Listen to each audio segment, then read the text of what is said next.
Welcome to the breakout session on data science and artificial intelligence. I'm Susan Line, your host. I'm co-chair of the New York Chancellor's Council. I'm also a partner at a venture capital fund that invests in technology companies led by women. That work has reinforced a conviction that the solutions to some of the gnarliest problems facing us today will come from people who've experienced those problems directly. And that's one of the reasons I was an early supporter of the Division of Computing, Data Science, and Society.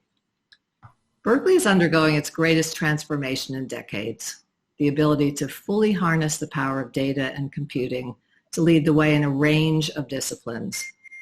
Light the Way aims to give students from all backgrounds the skills to analyze and compute data in a rapidly evolving digital world, and then apply them to any field.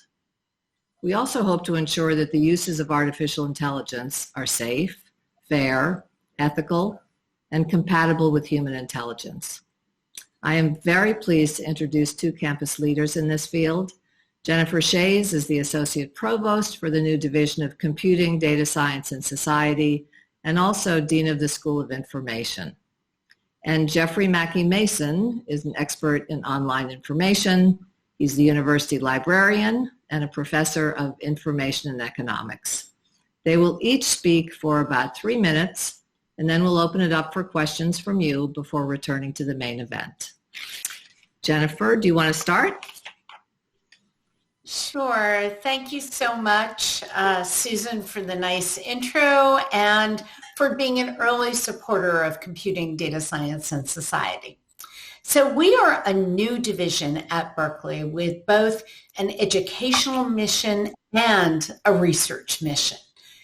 In terms of research, we are connecting with people across the campus to come up with end-to-end solutions to some of the most challenging societal problems.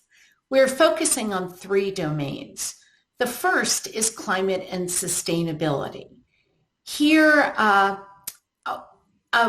a quarter of our faculty say that they are either working in climate and sustainability or that they want to work in climate and sustainability. Berkeley really has a unique outlook on this because Berkeley can integrate from the most technical aspects of it. For example, how do we use AI to come up with new materials for carbon sequestration, to the more human aspects of it. What are the economic incentives for moving from one energy source to another? Or what are the human and geopolitical effects of climate-induced migration? We study all of these with a data science and AI lens. The second major theme is biomedicine and health.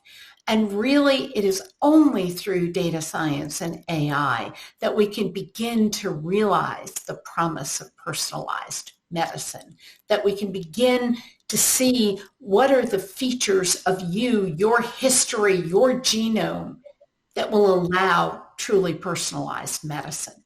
How do we do things like use AI to come up with new drug designs?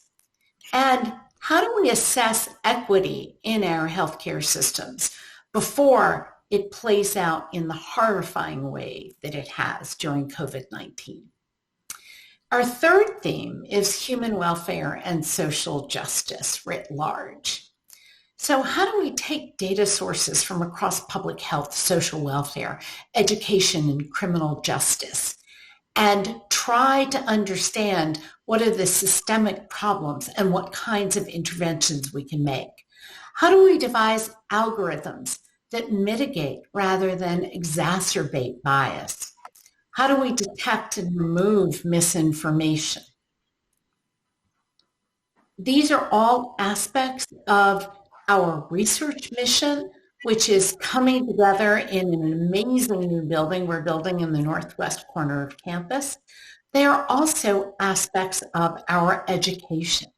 We are each year already providing data science classes to 6,000 undergraduates.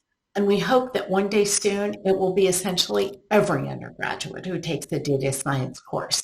This will help them to lead with data in whatever careers they pursue, and also to be informed citizens in a civil society. Thanks. Very exciting. Jeffrey? Thank you, Susan and Jennifer. That was great.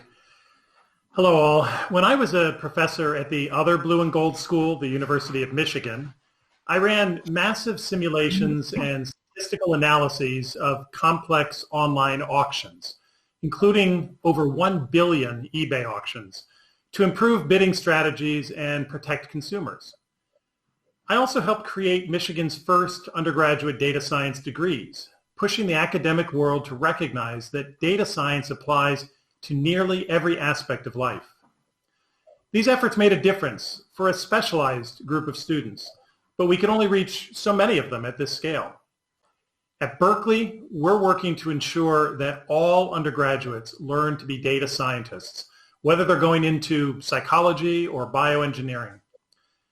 Cal students today are using data science and artificial intelligence to find solutions for the world's most pressing problems, from food insecurity to climate change to racial injustice. But to do this work, students need access to information and data resources, technologies to optimize their data use, and expert guidance on how to navigate the research process. For most undergraduates, these three things, information, technology, and experts, are hard to find in one place. This is where the library comes in. We are transforming all 5 floors of Berkeley's beloved undergraduate library, Moffitt, into Cal's hub for undergraduate discovery, right in the heart of campus. We call it the Center for Connected Learning at Moffitt Library, and it will offer programs and space to support 21st century learning, including the exploding data science program. We've completed the first of 2 parts of this 140,000 square foot project. Since renovating just the top floors of Moffitt, students come to the library more than 1.7 million times per year. And in these 1.7 million visits, we teach interactive workshops. Librarians like Anna Sackman help students understand how they can reuse and share data to ignite discovery around the world. We help undergraduates pilot their ideas. As a library fellow, student Ross Matisse launched a peer-to-peer data consulting network based in Moffitt. We acquire data sets that researchers otherwise wouldn't be able to afford. The Catalyst dataset, for example, pairs voter registration data with U.S. Census records, helping students study how voters divide themselves. These are a few examples of our impact on undergraduates in Phase 1 of the Center for Connected Learning. Phase 2, it's twice as large, with far more innovations, a new data visualization lab, student-initiated data discovery programs, and much more. I encourage you, join us as we build Berkeley's hub for undergraduate discovery. Together, we can light the way for students who come to Berkeley as inquisitive young learners and graduate as data scientists ready to take on the world. Back to you, Susan. Thank you. I'm going to ask each of you a question, and I think we only have a few minutes, so be as concise as you can, even though this first question I'm going to ask you, Jennifer, is a meaty one. How does Berkeley address the issues of integrity and ethics regarding the application of data science? First of all, in our undergraduate program, a component of all of the data science classes is human context and ethics. We teach all of our students about fairness, accountability, transparency, and ethics in the data process. You cannot slap fairness on at the end. It has to be built in at the very beginning. Similarly, in our research agendas, fairness and equity are a central part of our research agenda. We have world-renowned experts in this field and we are making it central to all three themes and beyond. Thanks. I've got one for you, Jeff. What distinguishes the Center for Connected Learning? What makes it different from work that's being done on other campuses right now? Thanks, Susan. There are a few things. First, it brings together all students from all disciplines. A lot of campuses are building similar things on a smaller scale usually, but they're located primarily in a particular unit or department, say the College of Engineering or the Department of Psychology, as labs for their students. The Center for Connected Learning is for all of our students right at the center of campus, and thus we're bringing together students from every discipline to learn together, to learn from each other, to collide with each other and with the ideas that they're being exposed to in the information world. It's also a very rich space that we call a collider space because it brings together collaboration and project spaces along with active learning classrooms and creativity and discovery studios such as a data visualization studio and a multimedia production studio, and also experts and consultants. So we bring together the spaces, the technology, the experts all in one place to support this rich form of student learning that is really essential in the modern world and is something that just hasn't been offered before. And then we're doing it at scale. It's 140,000 square feet, 5 floors of space when we complete it. So we can support the students of the Berkeley campus, which is something, it's bigger than any similar place I've seen anywhere else. I'm going to ask each of you a speed question because we have less than 1 minute left. So just tell me one thing that really excites you about the work you're doing right now.